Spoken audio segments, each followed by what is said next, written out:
In the last few years, the tools to provide financial support to firms, nonprofit organizations, and projects with significant social and/or environmental impact have changed. In this clip, I will briefly discuss these changes and the alternative finance tools that have been introduced. I will start with the nonprofit sector, that in the past has been the one in which there were the majority of projects with significant social and/or environmental impact. I will then introduce alternative finance mechanisms that governments are starting to use. And finally, I will talk about the financial tools that are being offered to firms aiming at having a positive impact. Traditionally, nonprofit organizations received grants from foundations and governments, and donations from private individuals or philanthropists and firms or corporate philanthropy initiatives. While these financial sources are still important for nonprofit organizations, many of them are now also providing services to attain more stable revenues.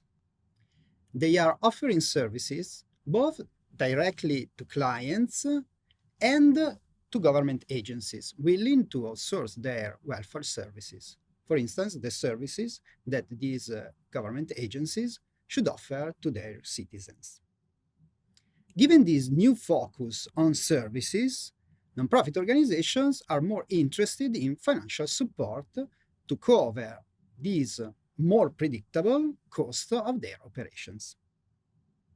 However, they need to learn about the possibilities, and they have to be helped to introduce financial management competencies in their organizations.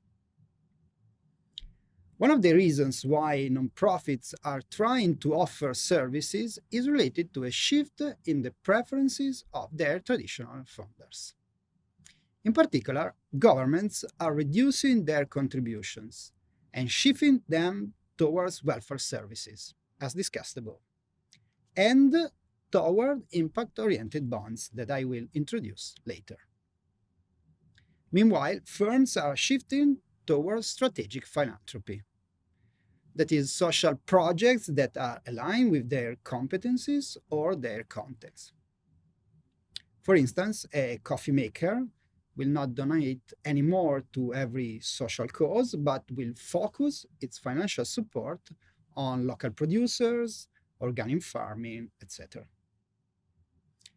Also, foundations and private donors are shifting their focus toward financially sustainable, or at least more sustainable and organized projects, adopting what is increasingly called a venture philanthropy perspective.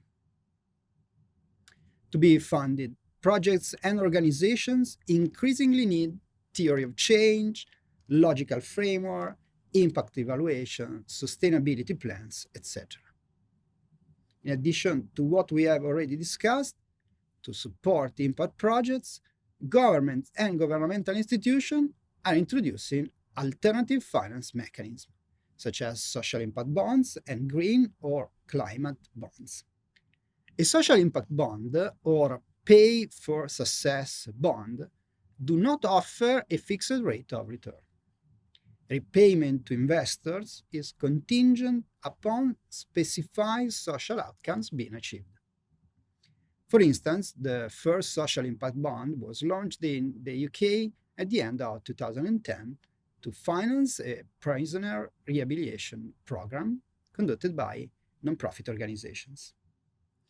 A social impact bond is a public-private partnership. It is an investment in a social project where the government passes on part of the savings achieved to investors. If the objectives are not achieved, for instance, if reoffending is not reduced, investors receive neither a return nor repayment of principal. Similar, but normally not requiring an impact evaluation, are green bonds or climate bonds. These bonds are issued by governments, but can be issued also by multinational banks and corporations.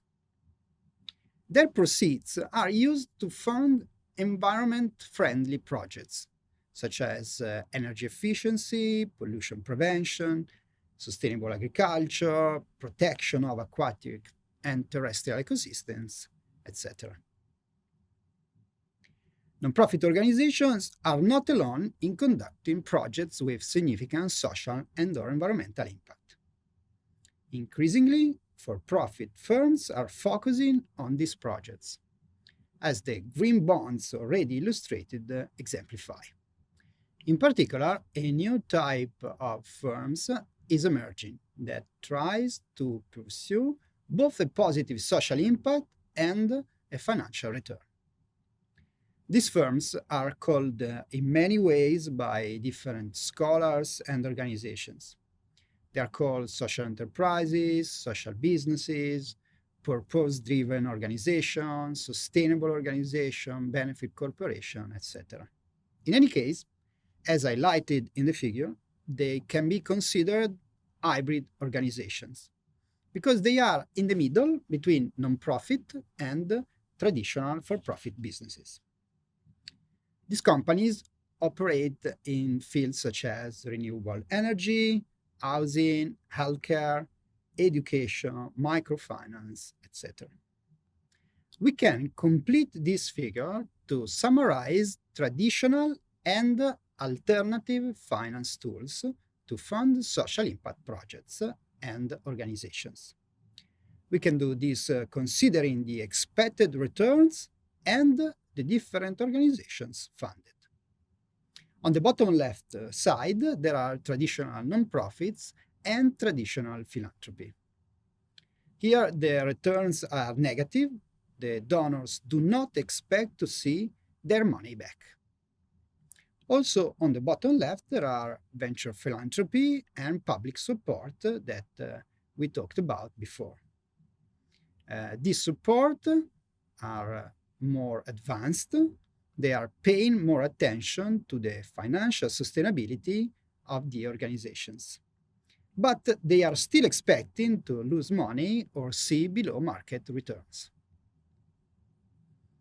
In the middle of the figure, we can see impact investments, normally aimed at hybrid organizations or organizations with significant social impact and financially sustainable business models. Impact investments are defined as investments made with the intention to generate positive, measurable, social and environmental impact alongside a financial return. Impact investors can be institutions, funds, family offices, and also private individuals. As illustrated, they have diverse financial return expectations, sometimes putting impact first and accepting below market returns, and some others considering finance first. Finally, there are traditional investors focused only on the financial returns, and sustainable or responsible investors that consider environmental, social, and governance or ESG issues when investing. Sustainable or responsible investors screen their investments. They invest only in firms that respect their environmental, social, and governance or ESG criteria.